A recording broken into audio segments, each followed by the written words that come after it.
குயில் ஆடாத மயில் நானாக இருந்தேனே.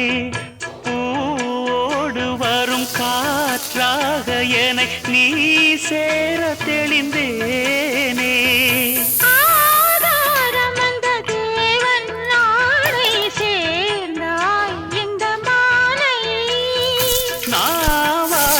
ருசித்தேனே தேனை தேர்ந்தேன் இன்று நானே.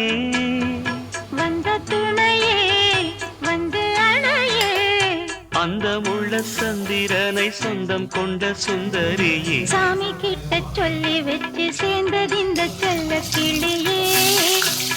இந்த பூமியுள்ள காலம் மட்டும் வாழும் இந்த அன்பு கதையே. முத்துமணியே பட்டு துணியே, ரத்தினமும் முத்தின